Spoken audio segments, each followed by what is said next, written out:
Traveling with your 83-year-old mother? Well, talking about my mother, this is totally different from what I have expected. Not because Rome surprised me. Picture this. After one of the most strenuous days in Rome, at 9 p.m., Jim and I wanted only one thing, our hotel. So we told my mother and her friends, who are in their 70s and 80s, by the way. They looked at us as if we'd suggested jumping out of an airplane without a parachute. Already? We didn't care. We went to bed. And the next morning, over breakfast, at 8 a.m., we found out that after we had left, they had gone back into Rome.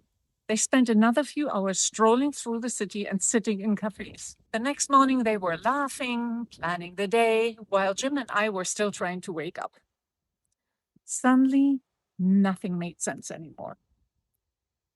I realized I hadn't planned the trip around my mother.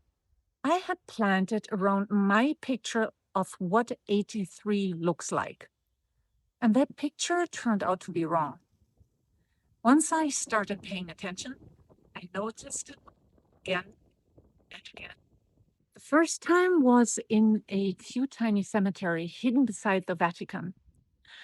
After fighting our way through crowds, noise, and tour groups, walking through the little gate of Campo Santo Teutonico felt like stepping into another world. Before the trip, I thought, this is exactly the kind of place an 83-year-old would love. Quiet and peaceful. Turns out, I was the one who didn't want to leave. Because 30 minutes after we had arrived, my mother was already asking, "So, what's next?" And I started asking myself, what's going on here? Why isn't she behaving the way I expected? A few days later, we went to Castell Gandolfo, a beautiful little town overlooking a volcanic lake. I chose it because I thought we'd all enjoy escaping busy Rome. And we did. But I realized something funny again. I wasn't looking for cafes because my mother needed a break. I was looking for cafes because I wanted some Italian dolce vita.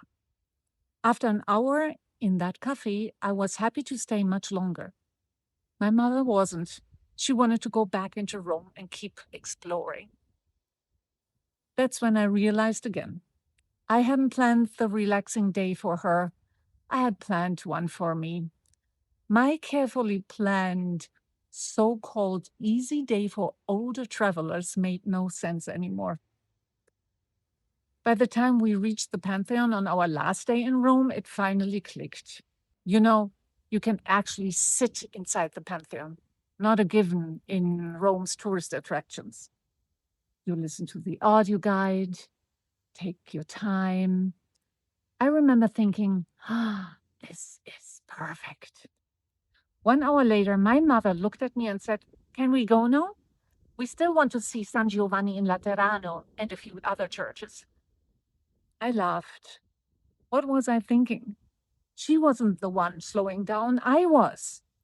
I thought we would be slow because old people are slow and, well, maybe she's slow, but oh my God, they have energy like crazy. 83. They stay up till 11 p.m. I want to be that way when I'm 83. Looking back, Rome changed my opinion about aging.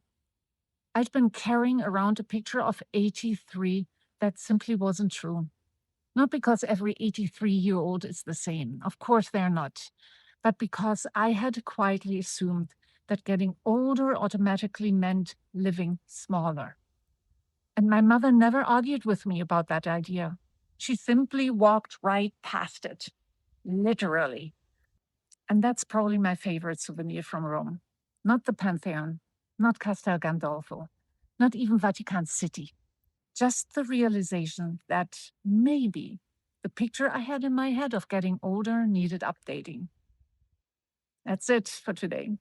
Tschüss und bis bald.